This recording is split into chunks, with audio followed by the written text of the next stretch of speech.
Patrick, how would you assess your round today? It was close.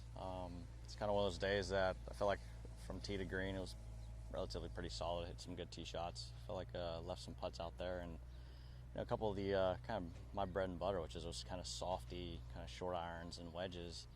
I didn't really hit them that close, and on top of it, I had some of them that I actually missed the green on. And with that being said, it's just kind of stuff like that I need to tidy up. And the good thing is I know what it is and know how close it is. Just need to go probably hit a couple balls here just to get a certain feel down, and should be good to go. You just kind of, like, when you get out there on this golf course, you've had such a great number of success, obviously winning here as well. Do you kind of feel comfortable out there, and you know that, like, you can? I mean, today you said you played well, but didn't play maybe as well as you want to, and there you are at 6 under par. Yeah, it's kind of one of those golf courses that there's not really stretches out here that are, I would say, tough. Like normally when you play other golf courses, you might have a 3 or 4 hole stretch there. That's a tough stretch that you're like, all right, if I shoot even or 1 under, it's a great stretch.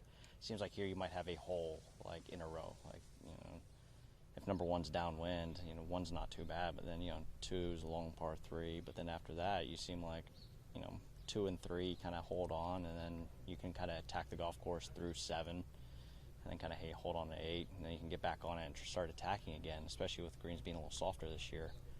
And so I feel like you have a lot of green lights out there, especially if you're hitting your driver well, because then you're playing from the short grass. You're kind of able to see what's out in front of you, and I think the biggest thing for me, why I'm so comfortable, is you get to hit all different kinds of shots. I mean, you never seem to have a flat lie besides on the tee boxes, and so that being said, when you add the wind and the big slopes and the undulating kind of stances and lies you're going to have, you can't just step up and make driving ranges swings. You have to create golf shots and hit shots, and I think that's the biggest thing for me. Where would you say your confidence in your game is right now? I think it's up there. Even like a day like today, I felt like I left a lot out there, but I feel really good how the game is. I mean, I think the biggest thing for me, especially after the switch and everything, is that now I know what causes what. So when I start seeing certain patterns, I start hitting certain shots, I know what caused that, so I know what to fix. And I think that's the biggest thing, is it's impossible to play perfect golf year in, year out, week in and week out. And that being said, you need to be able to adjust and adapt. And I feel like now, knowing what the swing's supposed to do, what the feels are supposed to be, I'm able to do that, not just round to round, but literally in the middle of rounds. Was it weird kind of change your swing when you did? I mean, after the U.S. Open, maybe a little bit of a lull for you, but technically you're in the middle of the season.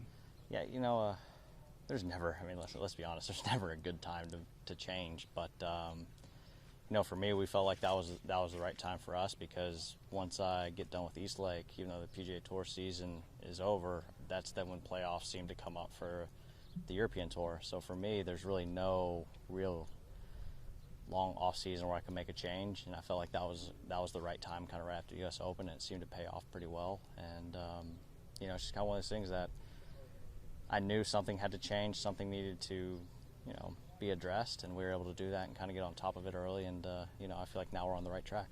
Thanks, Patrick. Appreciate it. Thanks, bud. Thanks, Patrick. Yep.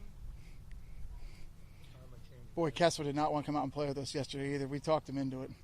Well, all of a sudden, he comes in, he's like, man, I go hit balls already. Next thing you know, I'm playing 18 holes.